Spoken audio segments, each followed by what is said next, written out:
Hello, everybody, and welcome back to the Bay Ridge Podcast. My name is Nick, and I want to thank you so much for tuning in for episode 7. We are thrilled to have you.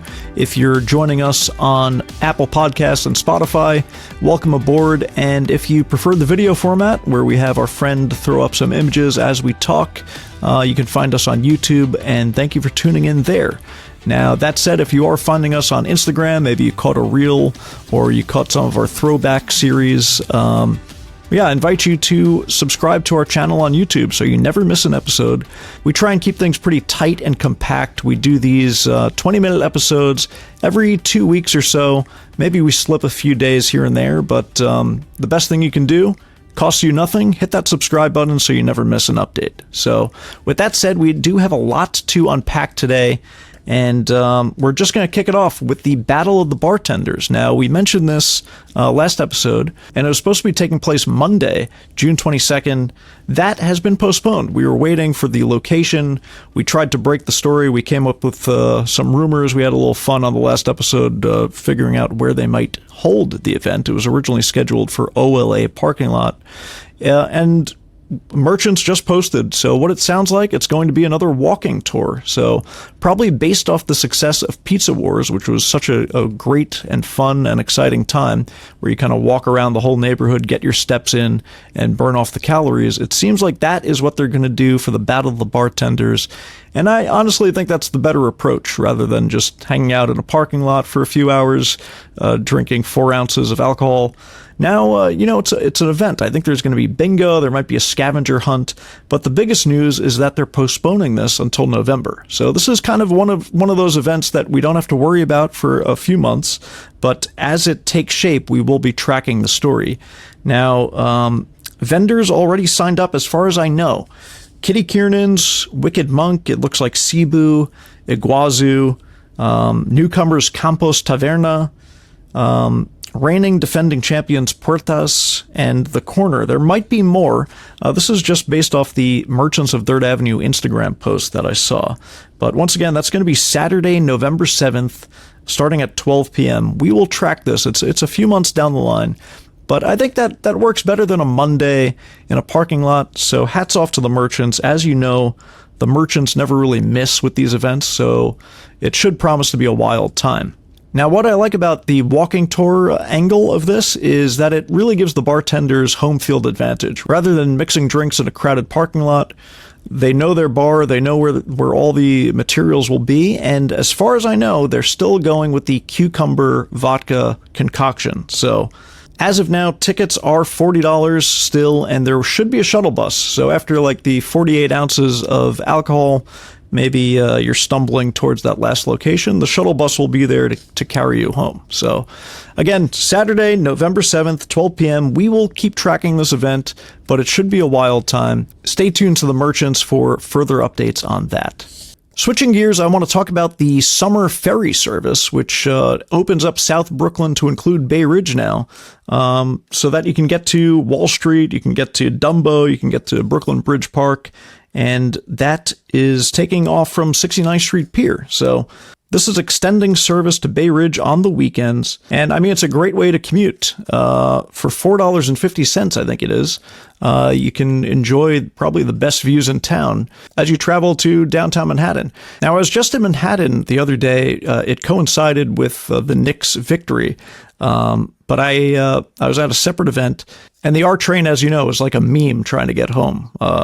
You try and transfer to the end. Somehow you always catch up with the slowest R train, or if you happen to make all the transfers correct, you hit the D, maybe you go to DeKalb, then you hop on the N, and then you're at 59th Street. You're still waiting for that R train. So the ferry, I mean, it's not going to save you a bunch of time.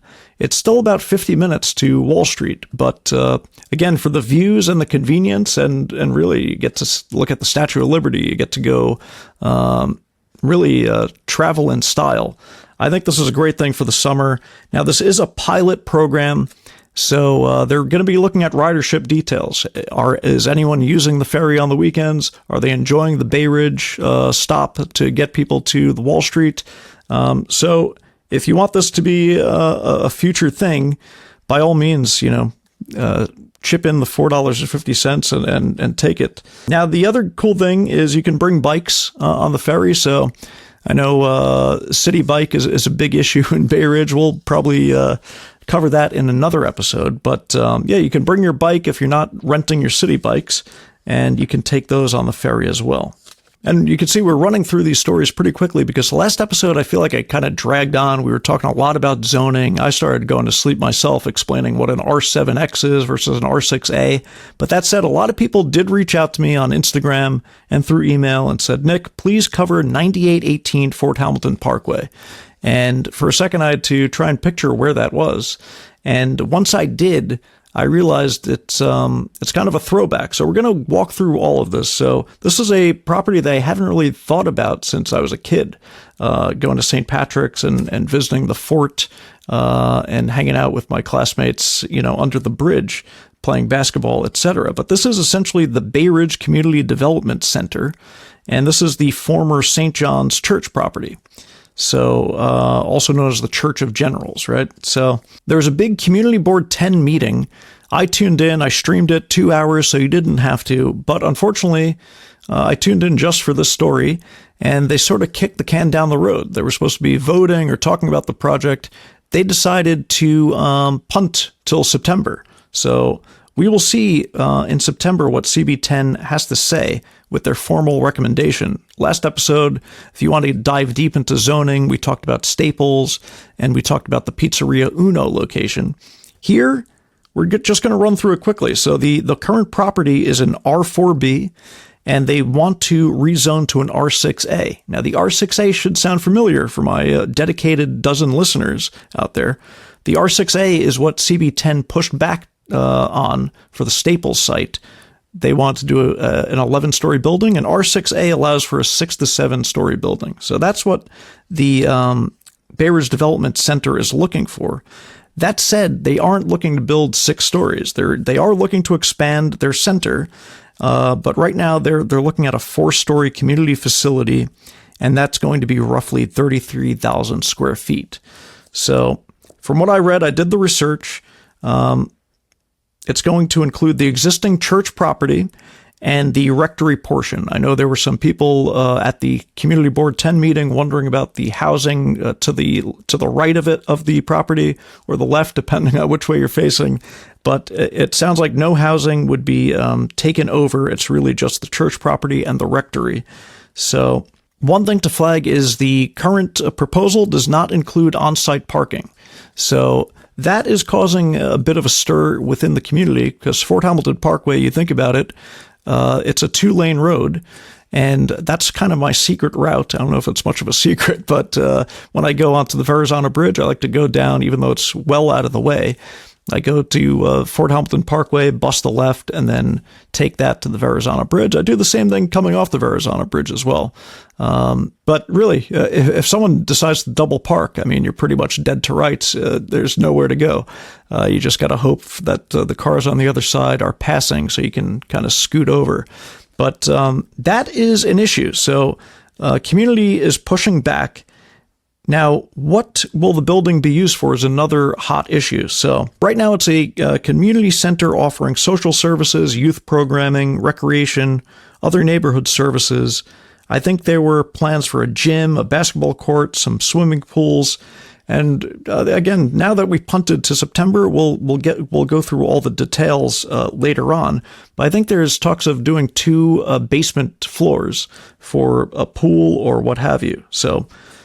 But let me get into why residents are pushing back. And of course, which goes with every new project, is the traffic. So parking is a big concern. There is no parking in this proposal. So residents are saying the surrounding blocks are already plagued with double parked cars and fire hydrant parking and heavy traffic during large gatherings at the current facility. So the lack of proposed parking makes that an even bigger issue. And then residents are concerned maybe not even about this current proposal of just being a 4-story building, but let's say the property gets taken over in a few years' time. What's going to stop the next developer from saying, oh, wow, score, this is an R6A, let's build a 6 to 7 story building here. So it's residents are worried about future-proofing this space, as it is a residential area. I mean, you got your senior citizens center under the bridge, you're close to Fort Hamilton, and then the rest of it is really just houses. Now, another thing that came up is the site's historical significance. So this is known as the Church of Generals, and it has strong ties to the military. Some names you may know. We'll get into that in a second. But I just want to say up front, I think that was null and void because the site is not an official New York City landmark. And we'll get into that in a minute once we go into the history of the St. John's Church, for those of you who didn't pay attention in social studies class, as I did not as well.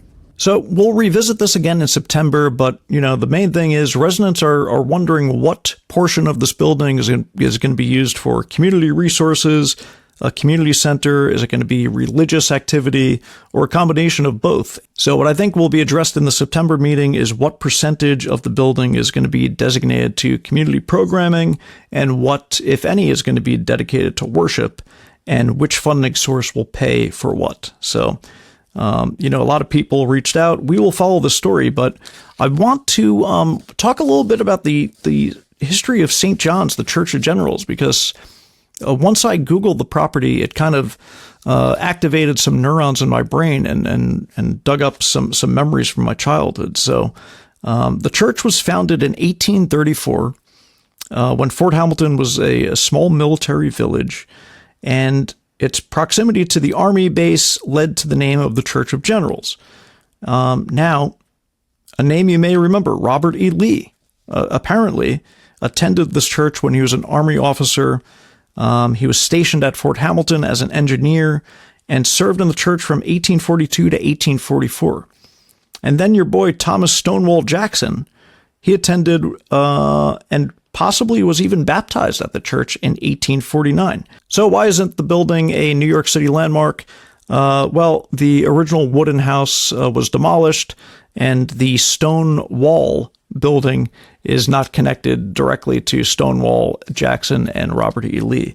And then the fire, further gutted the space and was rebuilt, and renovations were further made. So, but I do want to mention the history because I pulled up some old pics, and Gianni, if you have it, and if you're watching on YouTube, you'll see the picture now, if you can toss it up there. But, this is a property I probably haven't thought about in 25 years. This is one of those places that you walk by all the time. You realize it's there until it's not. So, and you can see the bell that used to be on the grass. I mean, I remember clearly walking past that property probably daily with my friends after St. Patrick's School, maybe we're heading to the fort, maybe we're doing what have you. Hopefully this stirs up some memories for some of the viewers. But that bell, which is no longer there, was apparently from the original 19th century wooden church. So that was saved, that was put on the lawn. So just a little bit of history. I wanted to give you a little throwback there for those of you that recognize the property and maybe you live nearby, or maybe you visited as a kid and, your mom whispered some social studies lesson in one ear and out the other it went, like mine. So that is the 9818 Fort Hamilton Parkway proposal. We will revisit this as the story continues to progress. And speaking of the fort and social studies and history, I do want to mention the 4th of July, 250th anniversary of the United States. So Sail 250 is coming to New York Harbor. So what is that, you ask? I'm glad you asked. It's part of the America's 250th birthday celebration leading up to July 4th. So this is pretty neat. So listen to this. July 1st, there's going to be a parade of ships going under the Verrazano as they enter New York Harbor.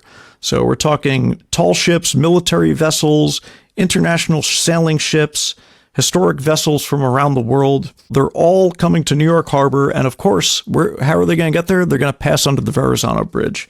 So if you live in Bay Ridge, you really have no bad view of this event. So July 1st is going to be the big one. If you just want to talk about some places to see it, obviously the 69th Street Pier is going to be a great view as they enter the harbor. Really anywhere on Shore Road, if you're on the promenade or even above near Shore Road Park or even up on street level, there are really no bad views of the Verrazano Bridge. So this should be pretty wild. Now, Another option is Owl's Head Park, because I think it's a little higher up. You could see the Statue of Liberty right from the park. So that should be pretty epic. So July 1st, Parade of Ships. And then related to that, I do want to mention the Fort Hamilton Army Base is going to be holding a free 4th of July celebration, where you're going to see these ships as well on July 4th from 8 a.m. to 1 p.m. That's Saturday, July 4th. And the event is going to have a DJ, bouncy houses, food trucks, fun for the whole family.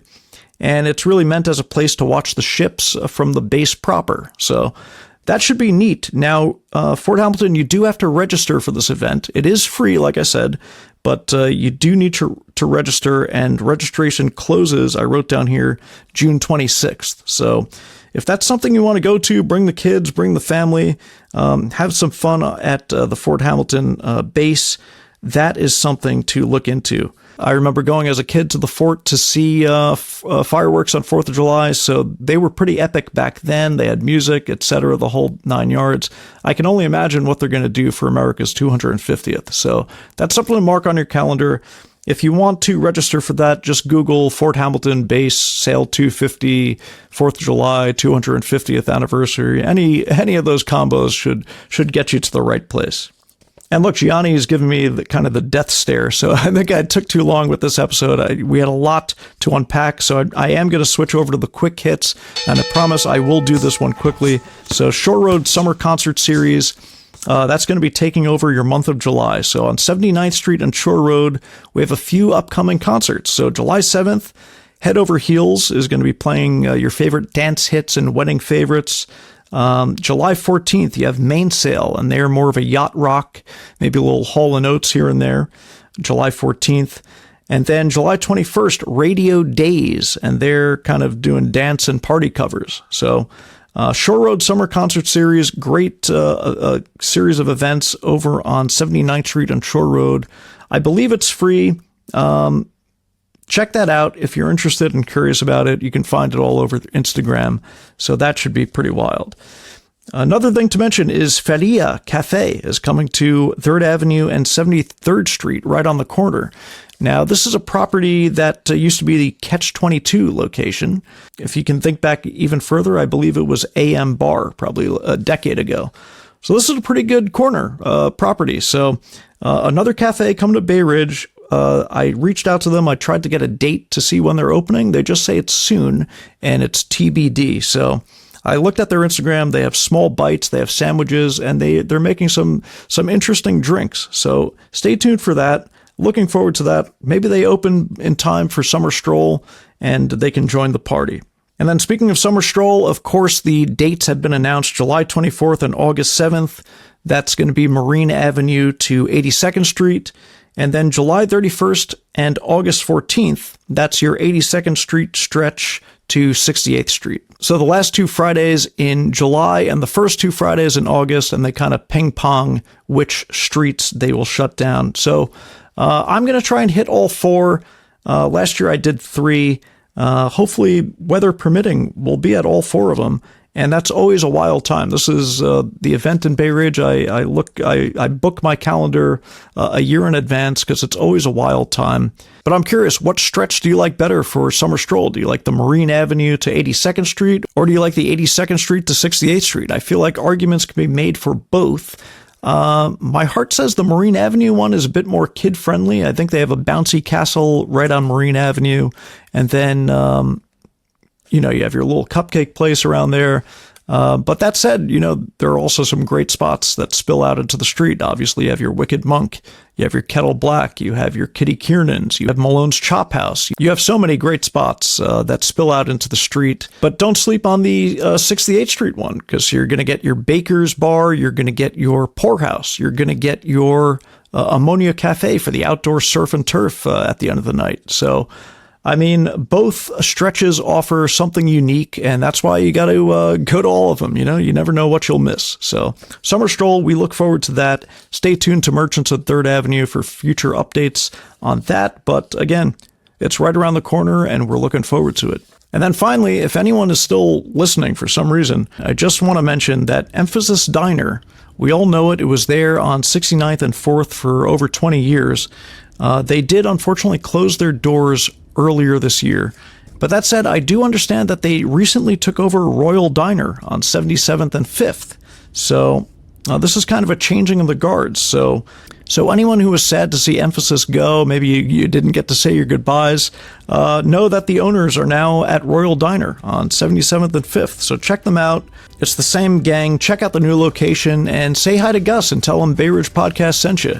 So, I mean, really, look, we overstayed our welcome once again. You know, that's all I have for you. It was a jam-packed episode. As always, if you enjoyed the episode, make sure to give it a big like on YouTube or on Spotify or on Apple Podcasts. It costs you nothing, and it gives me kind of a little pat on the back. You know, good job, Nikki. Someone's actually listening to you. So follow us on the gram. We do some great posts over there as well, Bay Ridge Podcast. And listen, we'll see you in the next one. You take care.